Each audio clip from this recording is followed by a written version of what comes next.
Hello class third, this is your moral science and chapter number 5. This is your book and your chapter 5 is there, grandpa's table. ठीक है, यहाँ आप grandpa के table पे हम देख रहे हैं क्या एक्टिविटीज हो रही हैं. We shall learn how to behave with the others as we want for ourselves. क्योंकि देखो आज आपके साथ है, कल आप किसी और के साथ आप बिहेव करेंगे, वही आपके साथ भी कुछ टाइम बाद जरूर होगा. ठीक है, this is according to the age. An old man went to live with his son, के पास रहने गया डॉटर इन लॉ एंड उनकी डॉटर इन लॉ यानी उनके बेटे की बहू और उसका 4 साल का ग्रैंडसन था. ठीक है, यानी अपनी लैंग्वेज में जैसे बोलते हैं जिसे पोता, फाइन, उसके बेटे का बेटा था. And the old man's hands trembled, और उसके हाथ हमेशा क्या करते थे खाना खाते टाइम, आपको स्क्रीन पे भी दिखाई दे रहा है बेटा, इनके हमेशा जो ओल्ड मैन हो जाता है ना, उसकी जो है सेंसिबिलिटी और जो वीकनेस बॉडी में आने लग जाती है, तो हाथ जो है अपने आप कांपने लग जाते हैं.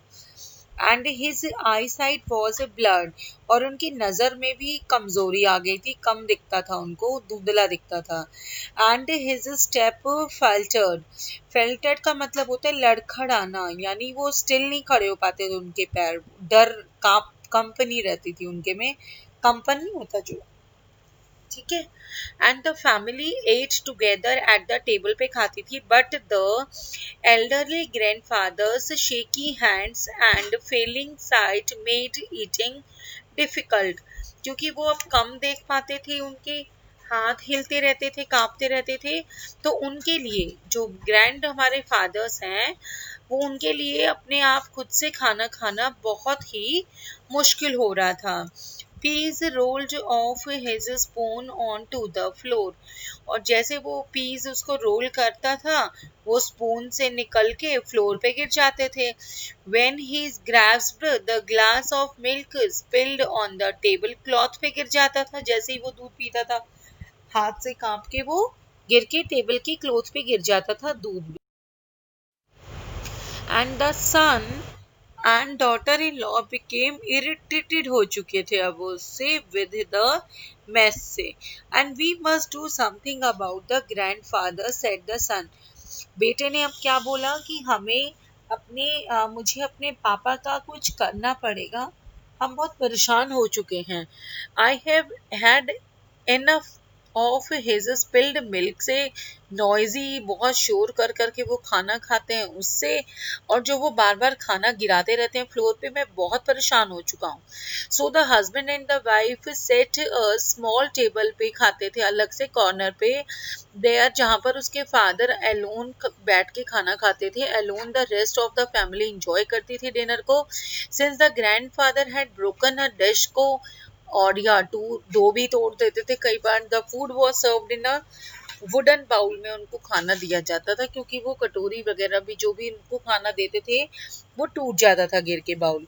When the family glanced father's direction में जाते थे, sometimes he had a tear in his eye as he sat alone, और कई बार जब फैमिली उसको देखती थी ग्रैंडफादर्स की डायरेक्शन की तरफ, तो उनकी आंखों में कई बार आंखों में आंसू भी देखने को मिलते थे, क्योंकि वो उनको क्या हो रहा था, अकेले भी महसूस होने लगता था दादाजी को. Still the only words the couple had for him were sharp admonitions. When he dropped a fork or a spilled food, the 4-year-old son watched it all in silence. अब जो देख रहा था हर चीजों को, वो था उनका बेटा, जो हर चीज को ध्यान से देखता था, कैसे वो एक्टिविटीज हो रही हैं घर में चुपचाप. One evening before supper, the father noticed his son playing with wood scraps on the floor पे खेल रहा था उनका बेटा. उन्होंने अपने बेटे से स्वीटली प्यार से पूछा, what are you making? Just as sweetly the boy responded, oh I am making a little bowl for you and mama to eat your food in when I grow up, कि मैं आप लोगों के लिए लकड़ी का, आपको स्क्रीन पे दिखाई दे रहा है, ये दिखा भी रहा हूँ उनको. पापा ने उनसे पूछा कि बेटा तुम क्या बना रहे हो? बेटे ने बड़े प्यार से रिस्पॉन्स दिया कि जब आप दादाजी की तरह बड़े हो जाओगे तो मैं आप लोगों को इस बाउल में खाना दिया करूंगा, ये आपके लिए है। द 4-year बॉय स्माइल की उसने and went back to work के लिए चला गया इतने वर्ड्स बोल के। अब ये वर्ड जो उसने बोले, the words that struck the parents को स्ट्रक कर दिया दिमाग में, एंड दे वर स्पीचलेस, और वो उसकी बात के बाद वो बिल्कुल कुछ बोल ही नहीं पाए, उनके पास कुछ वर्ड्स ही नहीं थे जैसे। Then the tears started to stream down their cheeks, और इतना बोलते ही आंसू उनके गालों पे गिर के और नीचे गिरने लगे। दो नो वर्ड वॉज स्पोकन, नहीं बोला गया। बोथ न्यू, बोथ, क्योंकि वो दोनों जानते थे कि अब उन्हें क्या करना चाहिए। That evening the husband took grandfather's hand, पकड़ा उन्होंने, and gently led him back to the family table पे उनको वापस ले आए। For the remainder of his days he ate every meal with the family, के साथ उन्होंने खाया।